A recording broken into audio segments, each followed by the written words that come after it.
Kugira ngo tubashe gusobanukirwa neza ubuzima bw'imyororokere, ni ngombwa kumenya ibice bigize imyanya myororokere ndetse n'imikorere yabyo, cyane cyane ko ari byo bifasha abantu kororoka. Imyanya myororokere y'imbere ku mugore igizwe n'ibice bitanu by'ingenzi. Hari igice cya mbere ni udusabo tw'intanga nk'uko mutubona, hari ak'iburyo n'ak'ibumoso. Tubamo ibihumbi n'ibihumbi by'intanga zitarahisha. Igice cya kabiri ni imyoborantanga, nayo hari umuyoborantanga w'iburyo n'uw'ibumoso. Imeze nk'imiheha intanga zinyuramo ziva mu dusabo tw'intanga zijya mu mura cyangwa se nyababyeyi. Igice cya gatatu ni umura, ari nawo witwa nyababyeyi.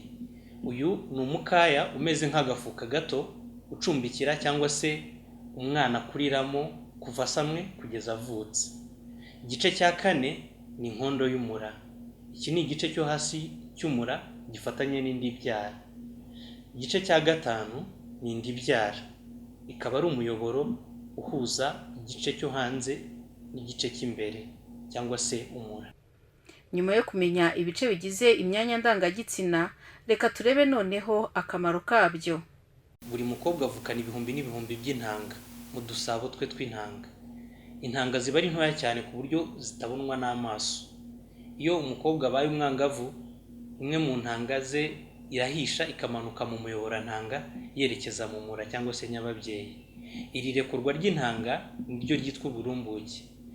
Mu kwitegura kwakira intanga, umubyimba w'umura cyangwa se nyababyeyi uriyongera ugakora igice kimeze nk'umusego, aricyo cyitwa endometrium mu rurimi rw'icyongereza. Noneho niba mbereho iminsi mike ko intanga irekurwa umukobwa yarakoze imibonano mpuzabitsina, intangangore ishobora gusanga mu miyoborantanga harimo intangangabo ziyitegereje. Rero iyo habayeho guhura kw'intangangore n'intangangabo zikora igi, ubwo tuvuga ko habayeho gusama. Iryo gi rikajya mu mura maze rikegama kuri wa musego cyangwa se endometrium, maze rigakura rikagenda rivamo umwana. Iyo intanga yarekuwe itahuye n'intangangabo, umura usohora ibice bigize wa musego cyangwa se endometrium warugenewe kwakira urusoro. Ibigize uwo musego bigasohokana n'amaraso n'andi matembabuzi hamwe na ya ntanga yarekuwe. Ibi binyura mu nkondo y'umura maze bigasohokera mu ndi byara. Uko gusohoka kw'amaraso nibyo byitwa imihango. Uretse iyo myanya y'imbere y'umugore, hari n'imyanya myororokere igaragara inyuma. Ikaba igira akamaro mu gutwikira no kurinda indi byara cyangwa se vagin mu rurimi rw'igifaransa. Irimo umuyoboro w'inkari n'umwenge w'indi byara.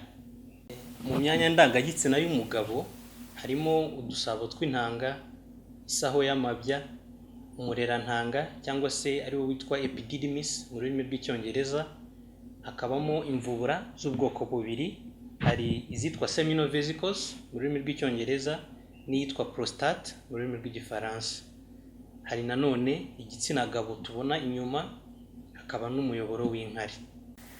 Kuva mu bugimbi kugera igihe umugabo apfuye, udusaho tw'intanga dukora intangangabo. Amabya aba mu isaho yayo.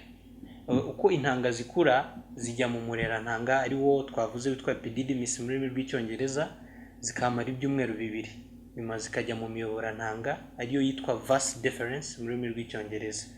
Iyi miyoborantanga inyura mu mvubura za zindi twavuze, harimo izitwa seminal vesicles na prostate, zirekura amatembabuzi yivanga n'intanga bigakora amasohoro. Noneho mu gihe cyo gusohora, amasohoro anyura mu gitsina gabo no mu muyoboro w'inkari akajya hanze. Nk'uko twatangiye tubibabwira, ngira ngo mwese mwumvise ko kumenya ibice bigize imyanya ndangagitsina ndetse n'akamaro kabyo ari ingirakamaro, kugira ngo bizagende bidufasha mu gihe turimo turaganira twungurana ibitekerezo ku buzima bw'imyororokere.